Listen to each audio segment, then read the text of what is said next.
What's very useful when working with a publication is the ruler. You have a horizontal ruler at the top and a vertical ruler towards the left. Now sometimes you don't see your ruler, and that may be because they've been turned off. If you go to the View tab in the ribbon, and in the Show group, you have the ability to turn the rulers off and on.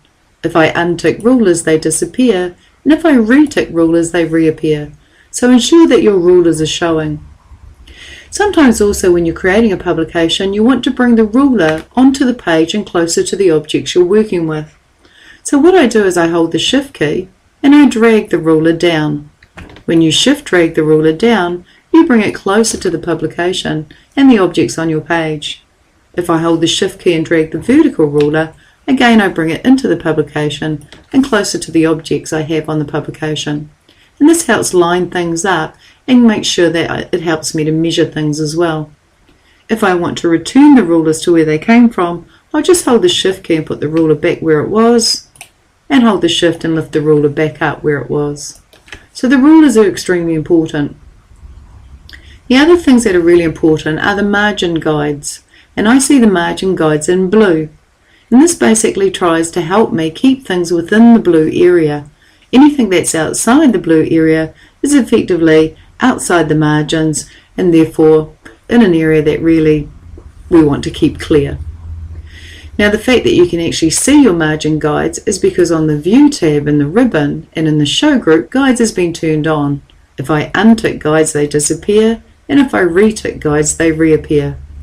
The guides don't print, they literally, as they imply, guide you.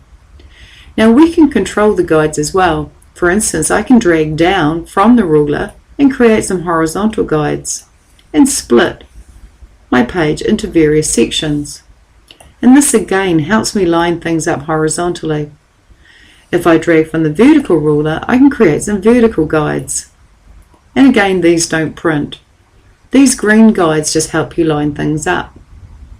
If you wish to get rid of the guides, you can drag them back to the rulers, or you can simply right click and delete them. Right click, delete guide. If you want to ensure that your guides are evenly placed out, you may prefer not to manually create your guides. You may prefer to go to page design. In page design, for example, let's look at the margin guides first. In the page setup group, you have a margins button, and your margins are currently set to moderate. If I set your margins to narrow, you'll notice that the margins narrow and the guides get closer to the edge of the page. And so now I've got narrow margins and my margin guides moved out. If I went back to the margins button and chose wide, now I have wide margins and this has come in a bit. So these are indicating that you should be within this blue area and that this area should be blank as your margins. I'm going to go back to the margins button and set it to moderate. If I wanted to customize my margins in any way and not settle for wide, moderate or narrow, I can choose custom margins at the bottom of this drop down. And I might set all my margins to perhaps 1 centimetre. Left, right, top and bottom are all now going to be 1 centimetre, and when I click OK, you'll see this blue boundary just go out a little bit. In addition to margins, you may notice you've also got an orientation button, and I can change my page to landscape if I had a wide publication, but I'll return it back to portrait. You can also see you can change your paper size using the size button, and if your printer supports A3 or A5, you could change your paper size, but I'll leave it on A4.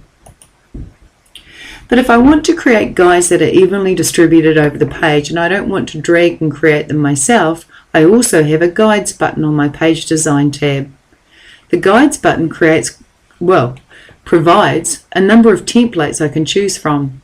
For example, I could choose this template, which is a 7x5 grid.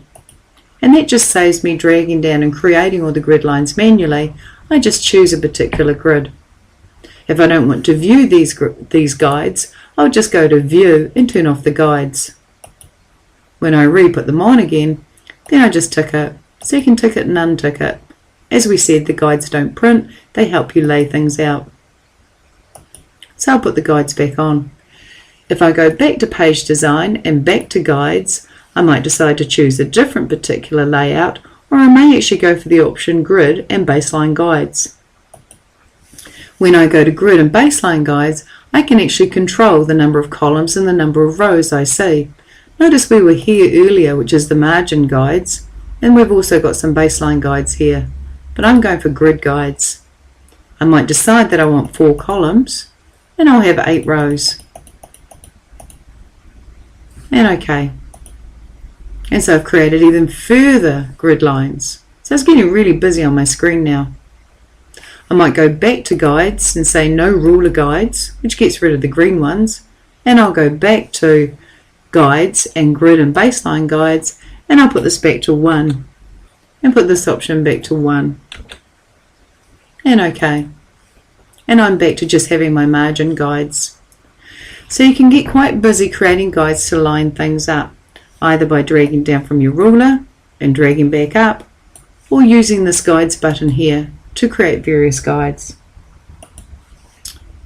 Now the scroll button we looked at earlier, and that's to allow us to go down and to go up and to go left and go right. We also have the zoom controls to zoom in to 100% or zoom out to whatever percentage of magnification we prefer. We also have this button to quickly zoom to show the whole page, and then I can zoom back to say 100%. If I press the key F9, F9 is a shortcut key to return me to my earlier magnification. So the fact that I went F9 meant it showed the whole page. When I go F9, it goes back to 100%, and I can switch between whole page, 100%, whole page, 100%. If I was to set it to say 200% and go to whole page, I can now use F9 to switch back between 100% and the whole page. So it's just really handy to jump to 100% so I can see what I'm typing, and then back to the whole page to see how it lays out on the page.